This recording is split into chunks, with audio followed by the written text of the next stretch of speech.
Olá, gente, muito boa tarde, boa noite. O escritor e apresentador Afonso Borges está sentado em frente a uma estante com diversos livros. Muito obrigado pela presença. Hoje eu tenho a companhia de uma das mulheres que eu mais admiro na face da Terra, Marina Colasanti. E eu vou logo colocar no ar.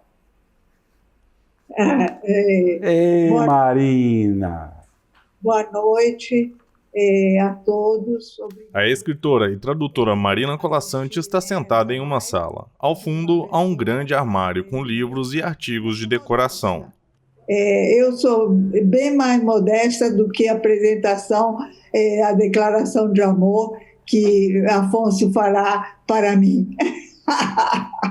Ô, gente, eu admiro a dona Marina Colasanti há tantos anos e há tanto tempo que eu fico inventando toda vez que a gente faz uma live. Olha, falando live, mas a gente já se conhece e eu tenho a alegria de fazer o lançamento de livro e debate da Marina há tanto tempo que os 35 anos que o projeto Sempre um Papo comemora esse ano não comporta o amor que eu tenho por essa mulher.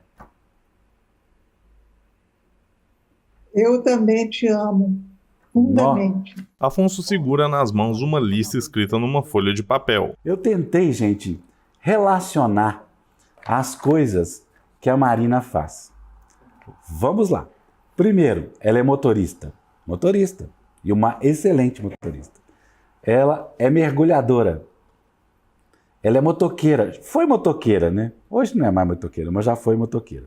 Além disso, ela escreve crônicas, muitos anos de crônicas nos jornais e nas revistas, contos, escreve novelas, textos infantis e infanto-juvenis, literatura infantil e infanto-juvenil, ensaios, poesia infantil.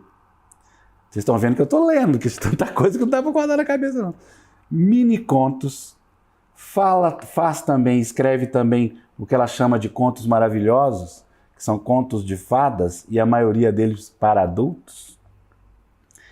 Ela também lê maravilhosamente, é uma leitora maravilhosa, coisa que nós vamos desfrutar essa live inteira hoje.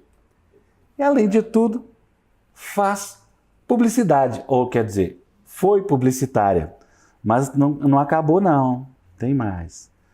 Dona Marina Colasanti é tradutora profissional.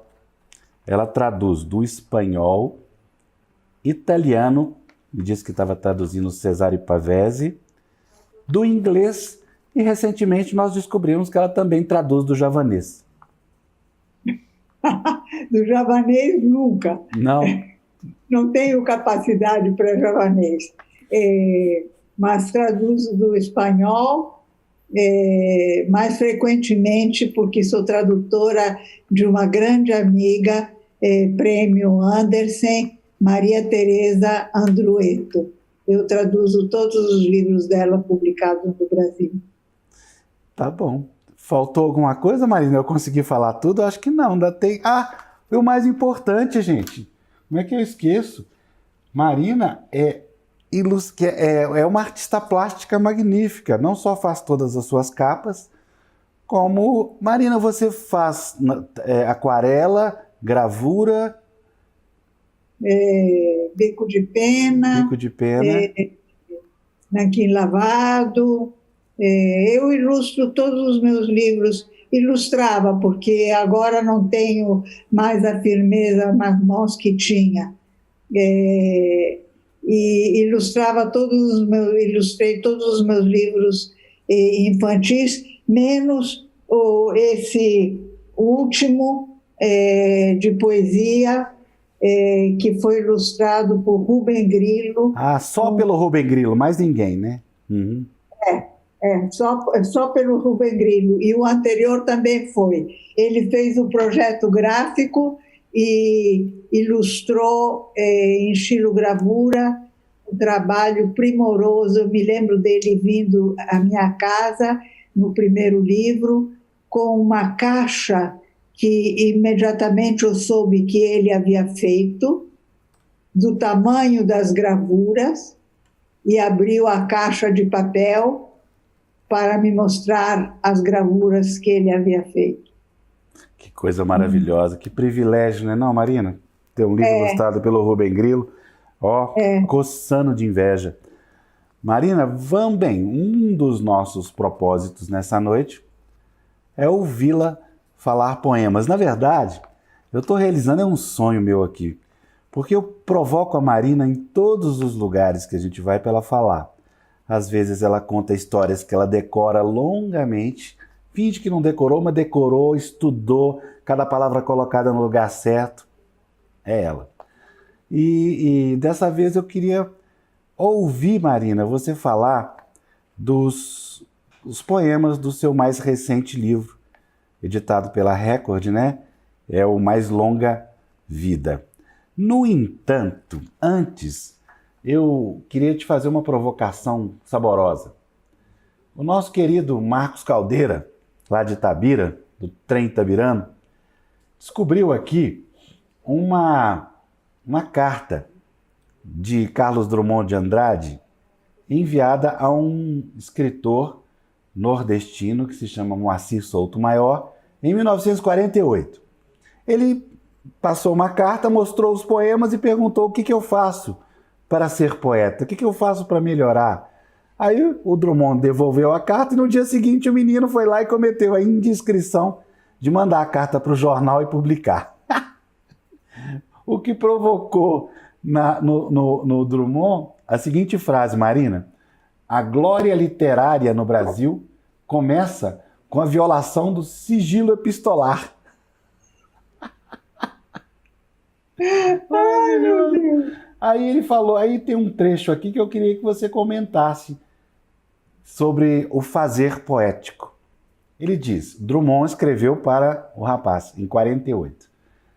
Rapaz, seja quem for, será na procura silenciosa e continuada da poesia, no seu convívio com ela, na leitura de bons poetas, na consagração que você fizer da sua vida aos valores da poesia, em meio aos trabalhos e preocupações próprias de toda a existência, que você encontrará a resposta à sua pergunta. E a pergunta é essa, que eu faço também para você. O que é necessário para ser um poeta? Eu fiz 5 livros de poesia infantil, certa, por experiência pessoal, de que dando na mamadeira das crianças poesia, a poesia fica para sempre. A pessoa se torna um leitor de poesia. Nós sabemos que no Brasil se consome muita poesia, muito pouca poesia. Os meus livros de poesia infantil são os menos adotados, porque os professores não têm hábito de trabalhar poesia, não são leitores de poesia, preferem crônicas. Crônicas que é um subproduto literário. Mas eu tenho a experiência da poesia infantil como isca, como anzol, no qual o indivíduo fica atado para sempre. E digo por quê. Quando eu era criança, eu lia toda semana um jornal infantil, Corriere dei Piccoli, cuja primeira e última página eram histórias em quadrinhos, mas em vez de balões, eram legendas embaixo, metrificadas e rimadas. E de ler tantas rimas e tanta métrica, eu comecei a fazer os primeiros poemas. Eu comecei a versificar a história da princesa Ervilha, aquela que a futura sogra, duvidando que ela fosse princesa, coloca debaixo de 4 colchões ou 8 colchões um grão de ervilha.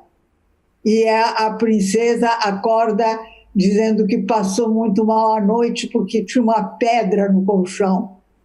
E eu botei isso em versos em criança. Eu tinha 9 para 10 anos. Então, eu sei por experiência que a poesia é um anzol poderoso. O que dizer para um poeta? Leia constantemente poesia de qualidade, em qualquer língua a qual você tem acesso. Melhor se na língua original, porque a tradução da poesia é muito dificultosa e pode arruinar um poema. Busque dentro de si a emoção que gera poesia. E nunca, nunca se nomeie poeta. Fazer versos é melhor. Poeta, quem decide se somos ou se não somos, são os leitores. Maravilha, maravilha. Um cuidado necessário, um cuidado próximo da humildade, porque sem humildade também não se consegue fazer poemas, não é, Marina? Não. E Drummond era muito, muito fiel aos leitores, sempre respondia, sempre avaliava, sempre, de preferência, poetas, mulheres. Ele era chegado no sexo feminino, mas ele se correspondia com várias poetas e sempre cuidou muito da correspondência. Respondia a todos que lhe pedissem opinião, era muito generoso nesse sentido. Eu fico imaginando o volume de pessoas que na longa vida de Drummond receberam aqueles cartazinhos, aqueles pequenos cartões, né, que ele escrevia as suas respostas. Tem gente pelo Brasil inteiro que tem as respostas dele. A Adélia Prado mandou para o Drummond os primeiros poemas dela, não sei se eram os primeiros, mas enfim, mandou poemas para Drummond e mandou para Afonso. E os dois se telefonaram, habemos poeta. Habemos poeta. E acertaram, né? E acertaram. Eles sabiam qual que era o rumo, né? Mas eu me interessei por um pedacinho da sua fala, Marina. Eu fico imaginando o sofrimento de um tradutor, no seu caso, Cesare Pavese, por exemplo, ao transformar um poema na língua italiana para a língua brasileira. Como é que faz quando você encontra uma palavra que não é traduzível?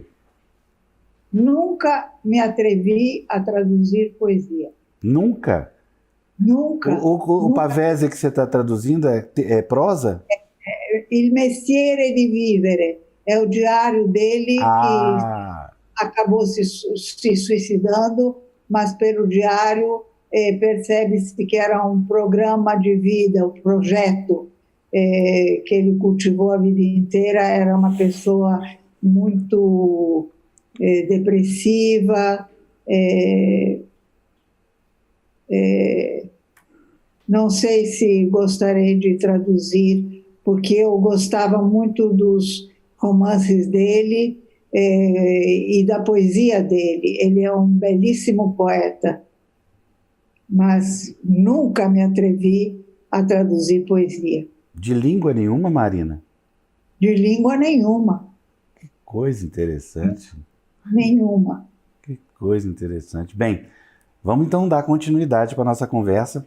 Nessa vez agora eu queria que você falasse um pouquinho sobre o seu lado ensaísta. É um lado até certo ponto desconhecido, né, Marina? Antes, é um lado que foi muito, digamos, desfrutado durante a década de 70, 80, nos seus textos mais focados na mulher, né? Sim, tive, tive 3 livros desse período, extraídos dos textos que eu publicava na Revista Nova. Afonso segura nas mãos o livro E Por Falar em Amor, de Marina Colasanti. Eu ia fazer um livro de mini-contos temático, todos os meus livros de mini-contos são temáticos, sobre o amor, achando que eu já conhecia muito. Mas quando eu fui verificar o que eu conhecia,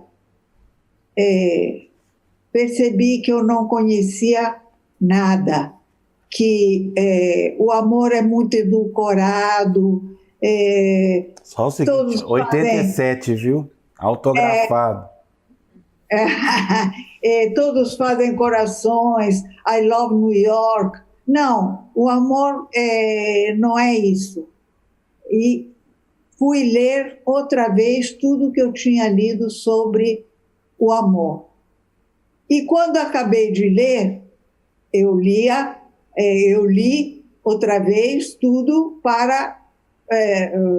focada no projeto livro Mini Contos. Quando acabei de ler tudo de novo, eu soube que eu podia fazer um ensaio. Aí fiz um ensaio e depois do ensaio pronto, eu pude adentrar os mini contos. Olha, agradecer as pessoas que estão aqui no YouTube, nos comentários do Facebook, do Instagram, onde esta live está sendo transmitida pelo Sempre um Papo, viu? Muito obrigado a Gabriel, Pedro Oliveira, Mara Arruda, Eleonora de Barros, de novo com a gente. Obrigado, Eleonora, está sempre conosco. A Mauri Rocha, Marcelo Godinho, maravilha, Marcelo.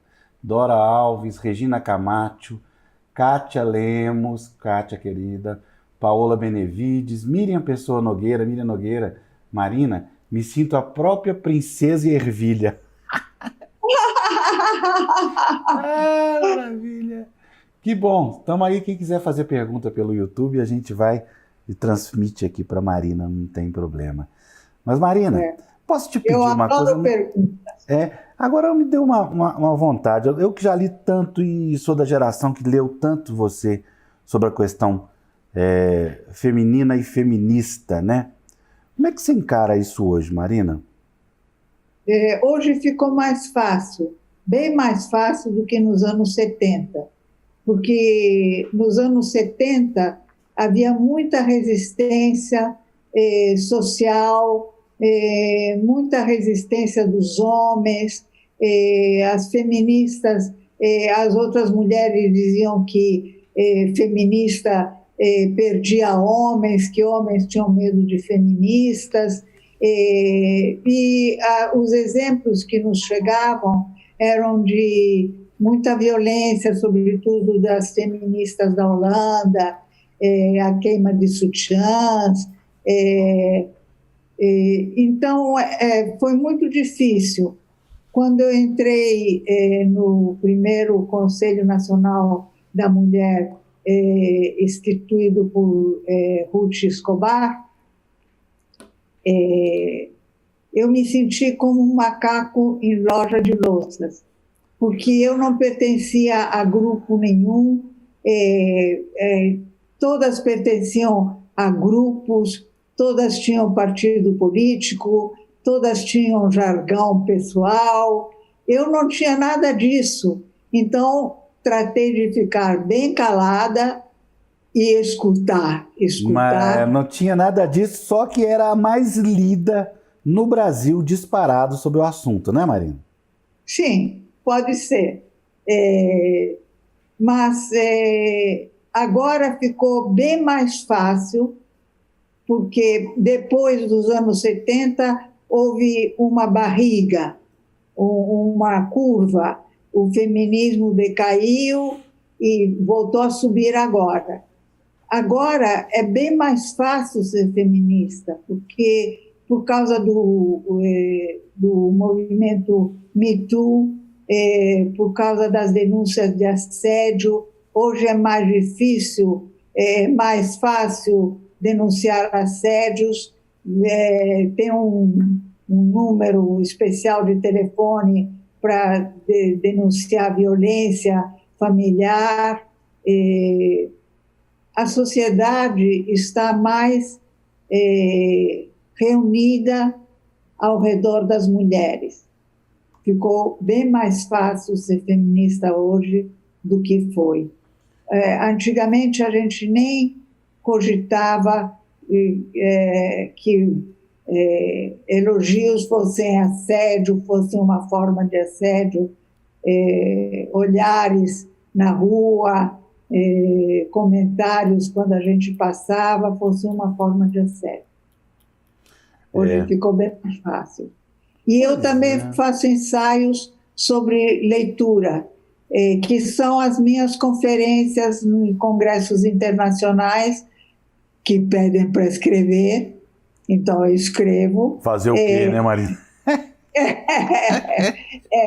E publiquei um livro, Fragatas para Terras Distantes.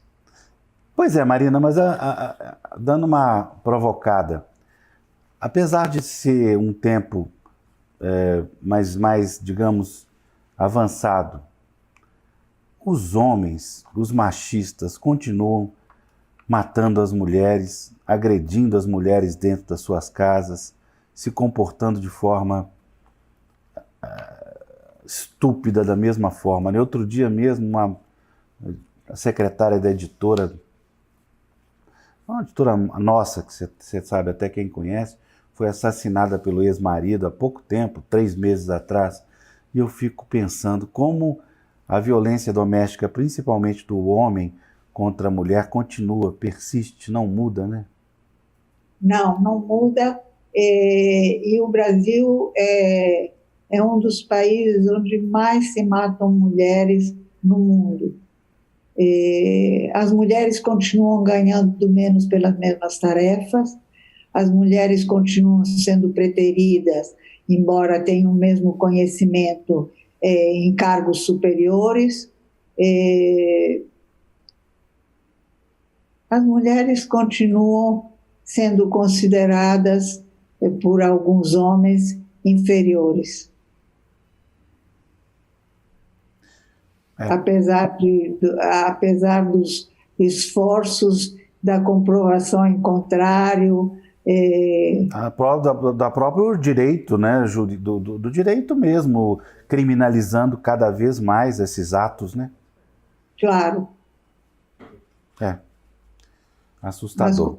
Marina, vamos falar agora um pouquinho do seu livro, por favor? Sim, senhor. O Mais Longa Vida. Você pode começar contando a história do livro e lendo alguns poemas. A história do livro é longa, porque Ótimo, temos tempo. É um livro de poesia, leva muitos anos para ser concluído. Agora, quando eu comecei a fazer poesia, eu usava papéis de diferentes cores, porque ainda não era computador. Então, as cores indicavam o nível em que estava o poema, em que eu considerava que o poema estivesse. Fala qual escala? Fala a escala. Não lembro mais. Eu usava papel azul, verdinho e cor-de-rosa. Indiferente, já não lembro a escala qual era, mas eu sabia que se fosse um papel cor-de-rosa, ou azul, ou verde, o poema estava em determinado nível. Quando passei para o computador, agora ficou mais fácil, porque toda vez que eu faço um poema novo, eu percorro os poemas antigos de cabo a rabo, vou consertando, vou trocando uma palavra de lugar, vou trocando uma palavra por outra, e é um trabalho de uma minúcia. Sabemos que Drummond tinha um triturador de papel para toda noite ele triturava os rascunhos, porque sabia que se um rascunho dele fosse parar no lixo, haveria mãos para catá-lo. Então, ele só mostrava o poema quando estivesse pronto. Então, tinha um triturador de papel. Não sabia disso. Tinha triturador, o Drummond, espertíssimo ele, hein? E espertíssimo, prudente, porque sabia claro. que mãos ansiosas procurariam na lata de lixo do apartamento dele. E você chega a imprimir os poemas e mexer com eles na mão? Hoje você está só trabalhando na tela mesmo? Eu tenho backup e às vezes imprimo. E quando você considera que o poema está acabado? Nunca? Não, quando considero que está acabado, faço um livro. Me pegou agora, hein, Marina? Boa essa, vira livro. Ou seja, imprimiu não tem jeito, né? Ah, mas você deve ir lá no livro e ficar riscando as coisinhas. Não. Depois de publicado, eu não mudo nada. Entregei a editora, foi. Ou fui. Não troco mais nada. Mas eu tenho um leitor privilegiado, que é meu marido Afonso Romano de Santana, que me deu muitos conselhos na poesia, embora a nossa poesia seja muito, muito, muito diferente. Muito? Mas ele já pegou algum livro impresso e deu uma mexida nos impressos? Como? Já pegou o livro impresso e falou, olha aqui... Não. Nós, quando acabávamos um livro, dávamos para o outro ler, ele e eu. Ele fazia a mesma coisa. E dali a uns dias, quando o outro tinha lido o livro, sentávamos juntos no sofá e liam-se as anotações, as correções, e o outro aceitava se quisesse aceitar, ou não aceitava se não quisesse, se achasse que não era pertinente. Mas sempre lemos o livro um dos outros. Eu sempre li os livros de poesia de Afonso, antes deles serem entregues à editora. Mas nada como uma segunda edição revista e ampliada, né? Não quero fazer isso. Parece um arrependimento. Nunca me arrependi de nada na vida. Marina, só brincando, você já está com quantos livros no total? Você tem essa noção? Mais de 60. Tá bom. Marina, vamos ler um poema então? Vamos ler uns poemas? Sim. Eu vou dizer um que eu sei de cor. Oba. Tenho que dar uma explicação. A cidade onde eu nasci, na Eritreia, Asmara, a capital da Eritreia, é uma cidade muito alta, a mais de 2.000 metros de altitude, portanto fresca. A Itália, quando colonizou ou ocupou a Eritreia, depende de pontos de vista, eu prefiro dizer ocupou do que colonizou. Quando ocupou a Eritreia, mudou a capital para Asmara. A capital era em Massawa, mas Massawa era muito, muito, muito quente. os ingleses diziam que derretia o tutano dentro dos ossos, o calor de Massawa. Foi uma miragem a promessa que foi feita aos italianos de uma permanência na África, foi uma miragem. E eu nasci em Asmara porque meu pai foi voluntário nas guerras de conquista, como eram chamadas na Itália. Nasci longe de mim, em terra estranha, levada por um hálito de guerra. Nada era nosso ali, embora nos dissessem diferentes. Meus pais acreditaram na miragem e na proximidade das estrelas, compraram casa e cão, vestiram albornoz nas noites frias, plantaram vida nova em velho chão. Minha colaboração foi involuntária. Nascer não é nenhum merecimento. Depois, quando a miragem foi trocada por outra e as roupas retiradas dos cabides, só em mim ficou Asmara tatuada, nunca mais vista e nunca obliterada. Maravilhosa, maravilhosa. Esse é o único que eu sei de cor. Maravilhosa. Aqui, eu queria agradecer a Raíssa Medeiros Vieira. Muito obrigado, nossa tradutora de Libras. Eu prometi que não ia falar nenhum palavrão aqui para que ela traduzisse. Até agora, não falei nenhum, tá, Raíssa? Mas eu não garanto até o final, não, tá? Aqui, Raíssa, como é que fala fresca? Ela disse que a cidade era uma cidade fresca. Era uma cidade fresca, porque é muita altitude. Fresca assim?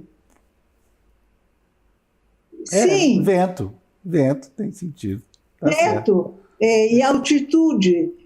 Por isso eles vestiram albornoz nas noites frias, porque quando eles saíam à noite, tinha que ter uma proteção, porque as noites eram frias.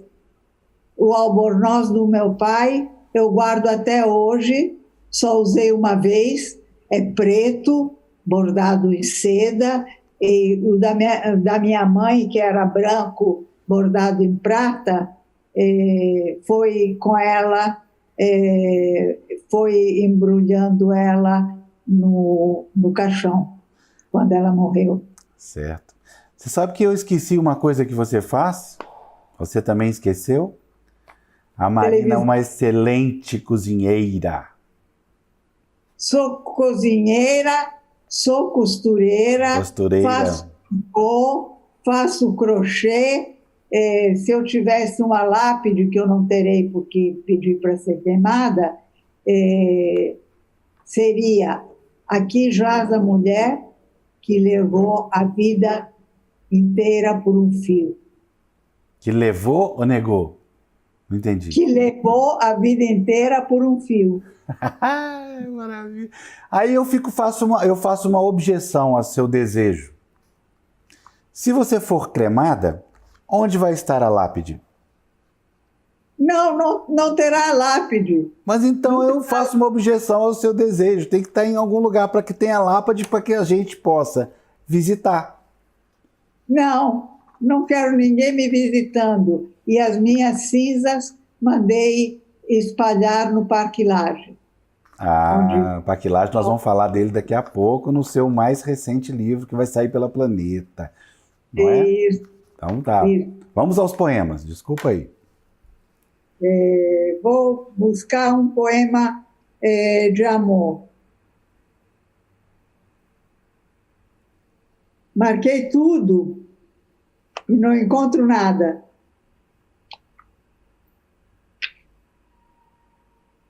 Isso é um poema, Marina? Que? É um poema? Em ti somente penso, Era de madeira branca a caixa que o imperador Suzuki encheu de neve. Era de ameixeira a flor que deitou sobre o frio. Era a clara e altíssima lua que ele esperou para entregar a caixa à dama em troca de um poema. É um poema quase japonês.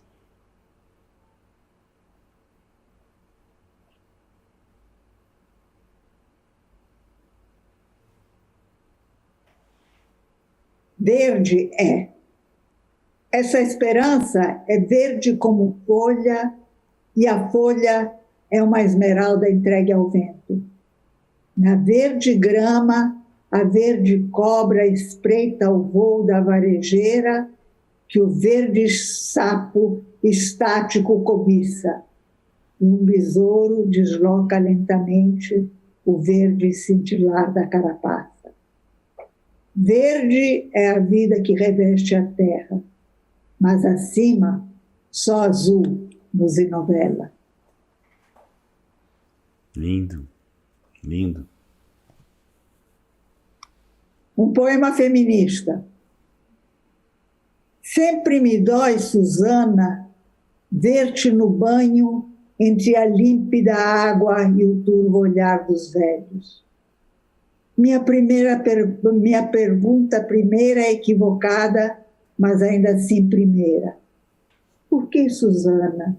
Por que você e Betsabá, você, Joana, Maria, Ana, você e tantas outras de brancas carnes se despiram no banho, se o mundo inteiro e não apenas o lago, a fonte, o rio, está tomado por olhares machos que, como adagas, nos arrancam sangue?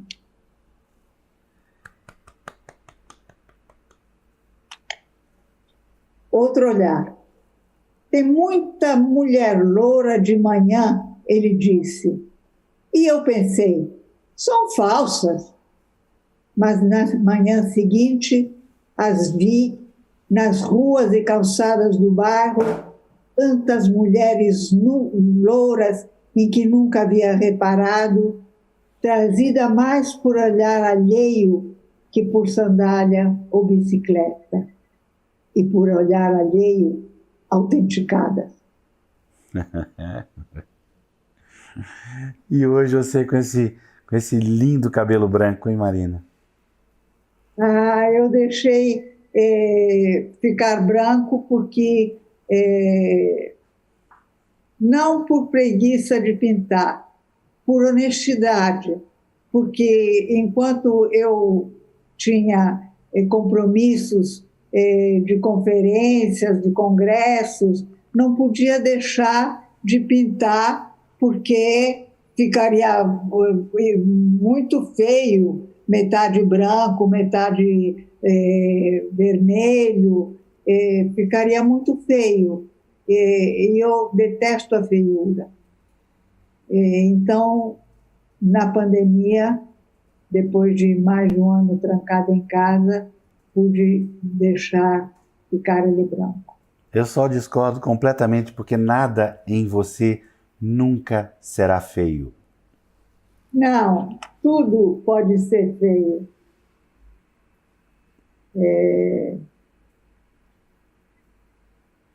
Deixa eu ver. Outro poema. Difuso desejo.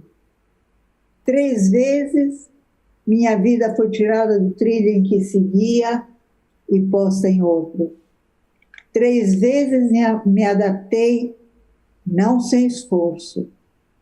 Agora minha casa me basta e seus gerânios, mas sangra em mim um difuso desejo de mudança que me leva a buscar, atrás dos vidros de alheias casas em alheios países, a sombra da mulher que seria eu, vivendo uma das vidas que perdi.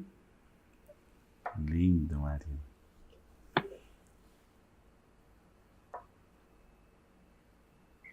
Quero outro poema de amor.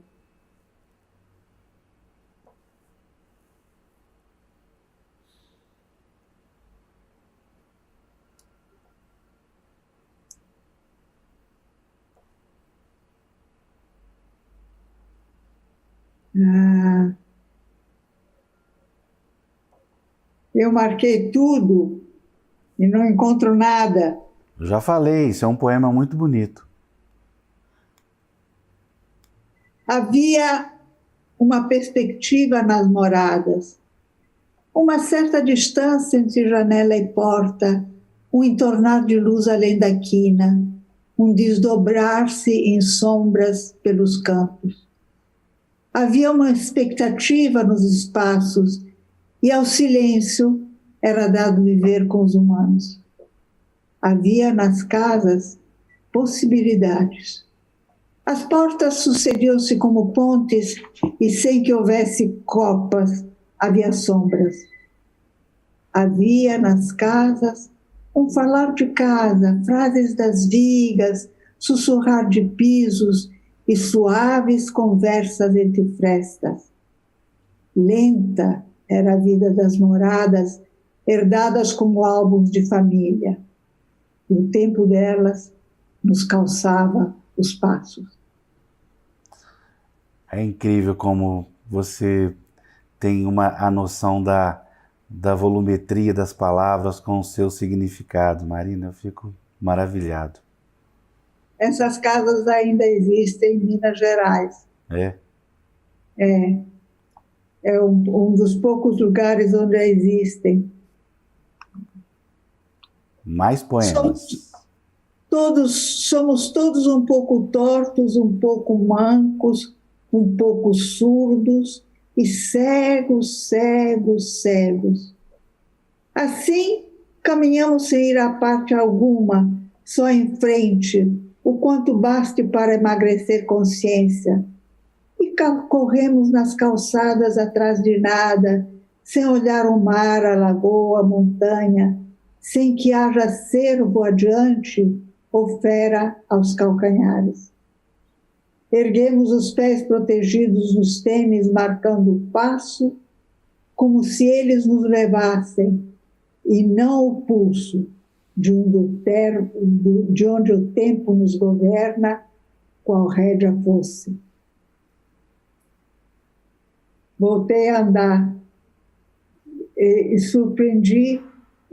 me surpreendi percebendo que havia esquecido como se anda caminhando, porque tantos meses trancada em casa, sem andar na rua, sem caminhar, só subindo e descendo escada, me surpreendi ao perceber que havia desaprendido a andar. Hoje queimei meus ossos no cartório. Magro feixe de que o fogo fará um punhado de cinzas. Deixar meu corpo aos vermes é gótico demais para o meu gosto. O que de mim sobrar, misturado com torta de mamona e deitado na terra, servirá de alimento para a coisa mais útil que a memória. É de crer que com chuva ajudando na receita, alcançarei, afinal, efetivo poder fertilizante. Tem que brincar, né? Ainda mais com esse poema aí. Ainda mais com o tema desse poema. Uma noite passei no caravanserai, palavra que guardava na boca desde os livros da infância. Não encontrei caravanas, camelos ou mulheres veladas, somente turistas, televisão no quarto e vendedores de tapete. Um tapete comprei para deitar memória em minha casa. Distante estava o deserto que eu esperava, mas as estrelas ao alto eram a mesma que no meu imaginário haviam guiado entre dunas os passos perdidos de tantos viajantes, mercantes, peregrinos, até o refúgio seguro do caravanserai.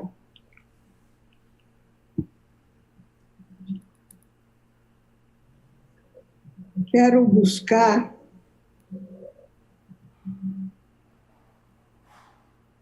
um poema de amor, mas não encontro. Há sempre um leão marinho à espera de um filhote de atobá. Toda hora é hora de fome. Salta o leão nas ondas sem rugido, um deslizar, um tranco da cabeça e o sangue vai na espuma obliterado. Há sempre uma leoa na savana pronta a atacar um antílope em manada.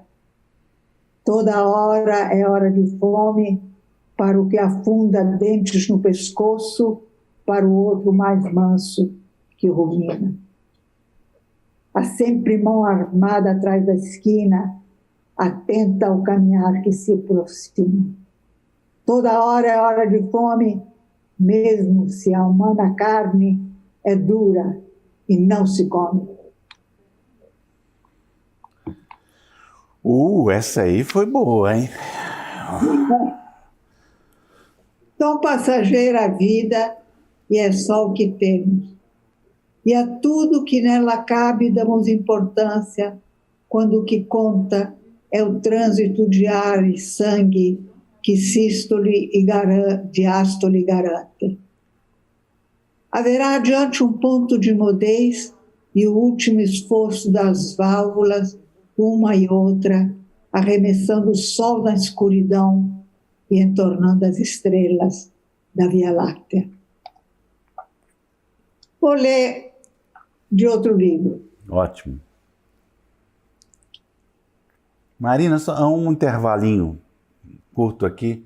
O Marcos Mendonça, lá de Itabira, pergunta se não for exceder na cota permitida de indiscrição, ele gostaria de perguntar sobre uma carta que você enviou ao Drummond em 26 de junho de 1980.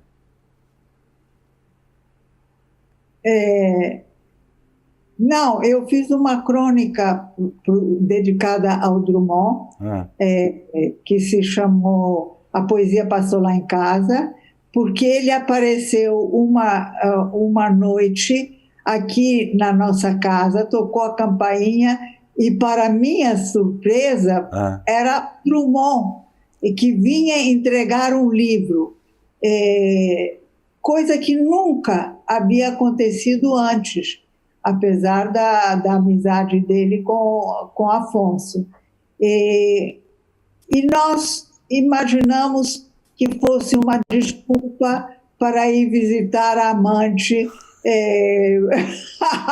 em casa, uma desculpa dada a Dolores para ir visitar a amante em casa. E fiz uma crônica para ele, a poesia passou lá em casa, e ele me mandou uma carta dizendo que tinha ficado comovido com a crônica e tal, e tal, e tal. Tá bom. Você só imaginou ou foi de verdade? Não, foi de verdade. Tá bem respondido aí, Marcos Mendonça. Deixa eu ver se tem mais alguma coisa aqui. Regina, obrigado, muitos elogios a Vossa Excelência, Dona Marina. Como a senhora organiza a ordem dos poemas em um livro? É muito difícil. Nesse livro... Pergunta da Júnia Paixão. Desculpe, não dei o crédito, tem que dar. Nesse livro, eu dividi em pontos do percurso, ou seja, os poemas da memória, soprar as brasas sobre o cotidiano, dupla viagem, porque eu viajo muito e sempre viajei, de mulheres, que são os poemas mais feministas, colher e partir, amor e delicadeza. Dividi assim, Mas nos outros livros não fiz essa divisão. Busquei um equilíbrio entre poemas bem-humorados, problemas que falam de finitude, problemas amorosos, problemas eróticos, poemas feministas e problemas sobre arte. Em todos os meus livros de poesia, há poemas em italiano, e em todos os meus livros de poesia há poemas dedicados a pintores ou quadros da minha predileção. Maravilha. Você vai ler outro de qual livro? Marina segura seu livro Passageiro em Trânsito. Passageiro em Trânsito, que é o livro anterior. É bom que eu mesmo acompanhe aqui. Qual é? Afonso também segura o mesmo livro. Abertas pernas neste fim de tarde, não é apenas teu corpo que me invade, deitado sobre o meu. Essa amplidão lá fora, entre montanhas, o ouro dos ipês, as quaresneiras, o chamar-se dos cães, os sons distantes, tudo me adentra e lambe como água. Tudo me acaricia, tudo me expande.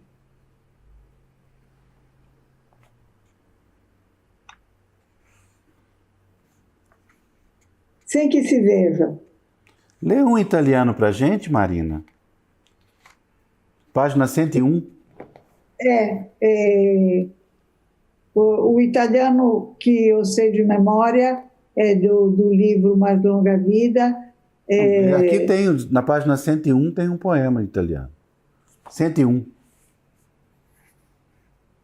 China il capo, Marina, e bruca il capo, e bruca il prato, anche se a volte in te vello di lupo. Abaixa a cabeça, Marina, e come o capim, come o prado, mesmo se às vezes você tem pele de lobo. Dá para comer capim, não. Não. Combina, não. Meus dedos metidos na fresta que os raros botões me concedem alcançam a pele do peito, o peito do homem que é meu. De pé, distraído, mal sente meu toque no abraço que o toma por trás. Tão leves os dedos, tão fundo e tão breve no tato, o encontro entre amor e desejo. Que lindo, Marina. Que lindo. Olha, você conseguiu decifrar o mistério dos mineiros? Você que conviveu com tantos a vida inteira? O meu mineiro nunca fala das coisas que mais importam. Nunca externa seus sentimentos.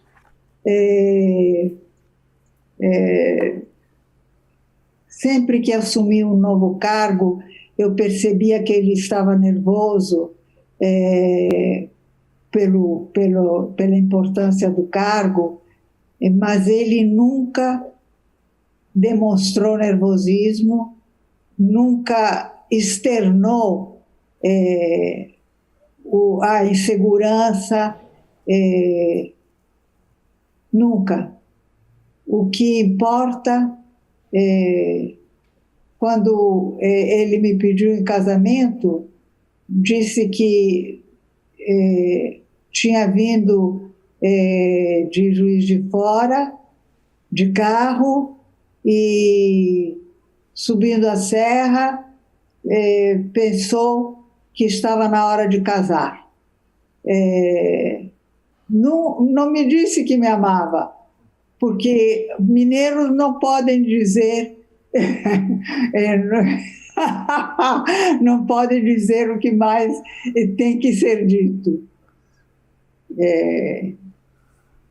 Mas você, eu acho que é diferente.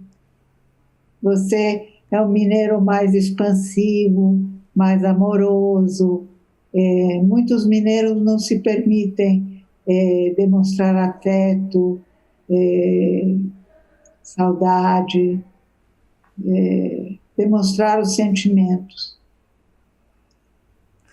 Pode ser que seja uma formação protestante,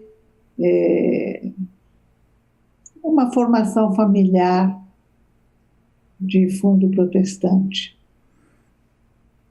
Acho que mineiro costuma fazer silêncio sobre si próprio exatamente para tentar enganar os seus próprios sentimentos. Ou para não revelá-los e não se sentir desarmado frente ao outro. Mas do ponto de vista da minha afetividade, tudo que eu aprendi na vida, eu aprendi com você, com vocês, escritores. Pode ser que não. Você tinha a Crônica de Amanhã, fala de como somos determinados pelo DNA e pela história e pelos nossos sentimentos. Você tinha vocação para o afeto. Certamente. Você tinha o afeto no seu DNA. Vamos então ao penúltimo poema, Marina? Eu quero um poema de amor. Tem muitos aqui no seu livro. Mas tem muitos, mas não acho. Tem tempo.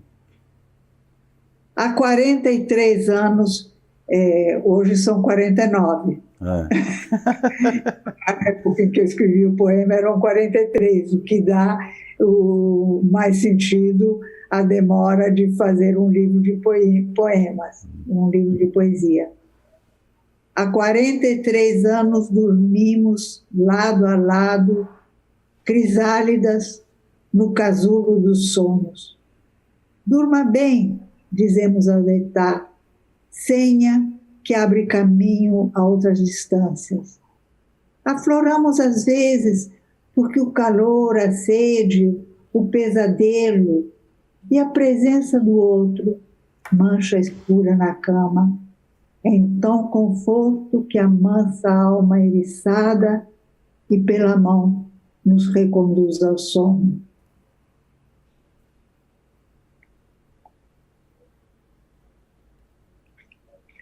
Deus pôs esta mulher na tua cama como areia no mar e aves na floresta, como aquilo que é alheio e que ainda assim pertence.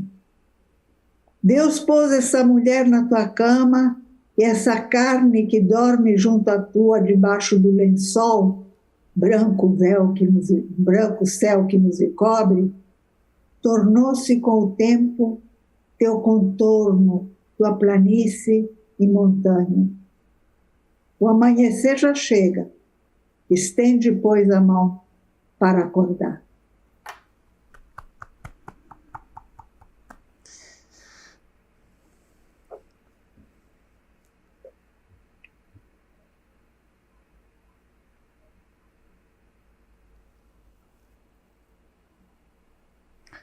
Quer ler mais algum, Marina?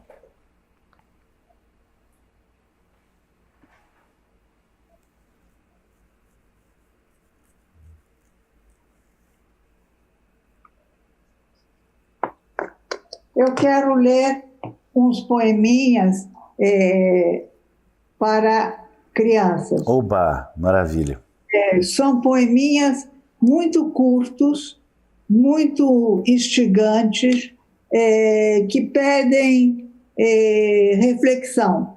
Fala o título do livro para a gente poder recortar esse pedacinho e mandar para as crianças.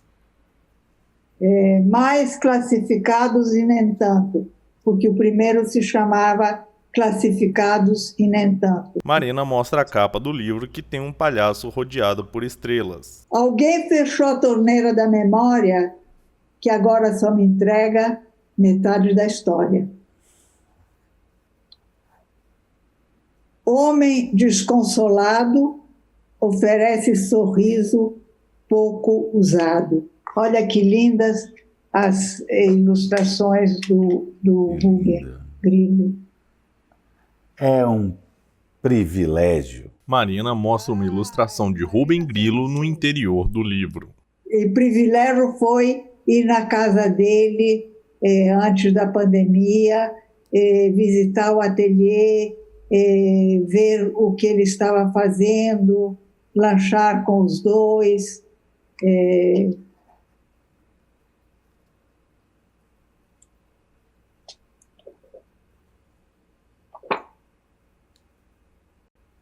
Do amor que você plantou, a raiz apodreceu.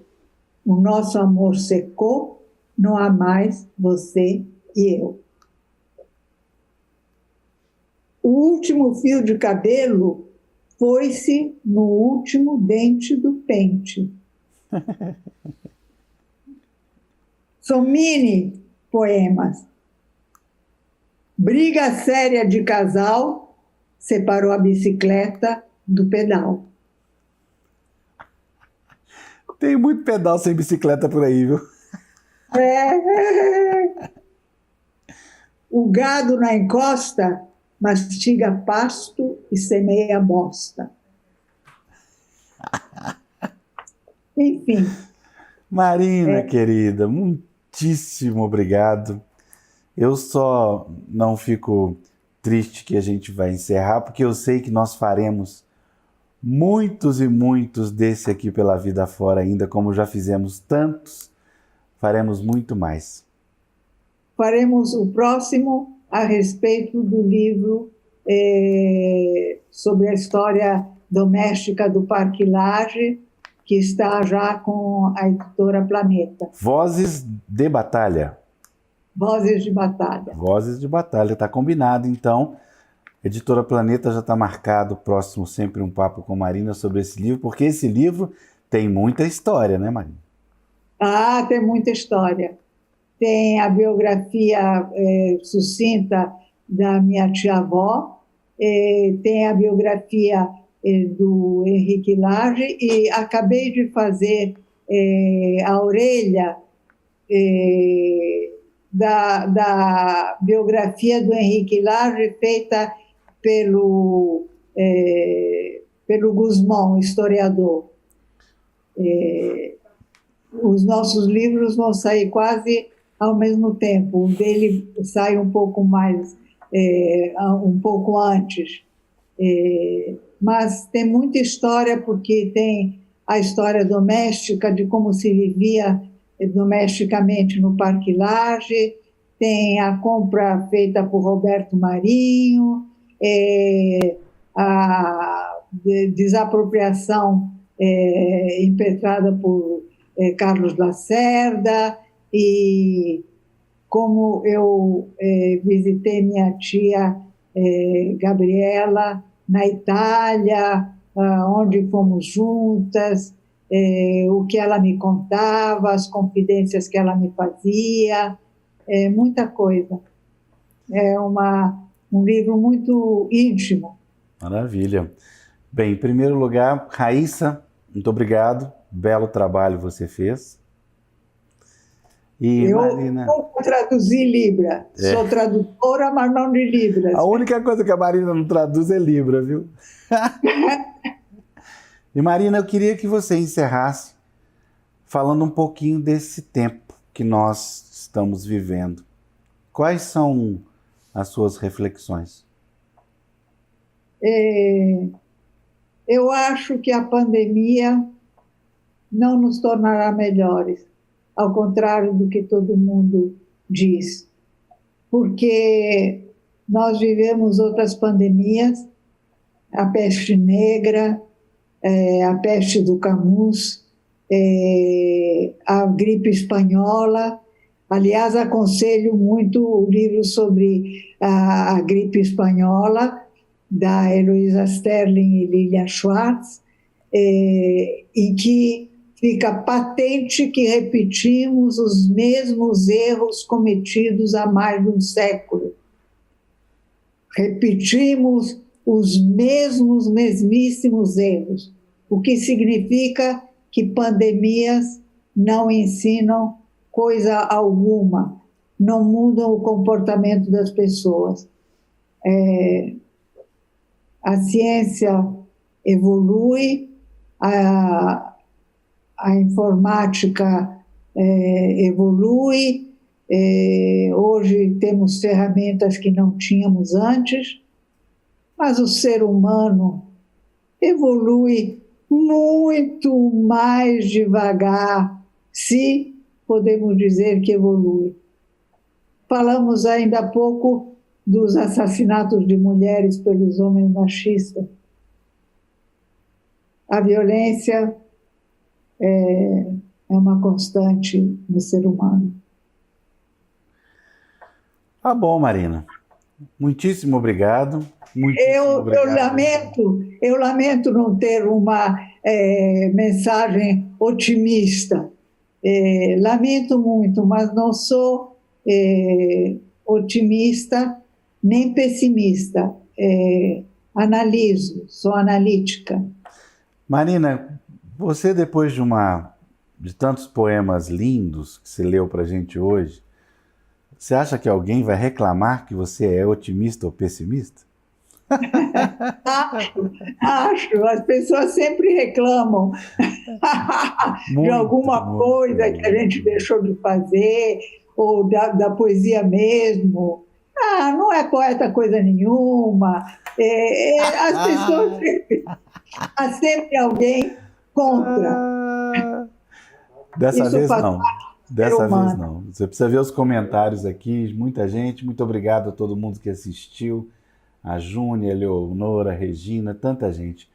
Muitíssimo obrigado, Marina. Muitíssimo obrigado a quem nos assistiu. E até a próxima. Até a próxima.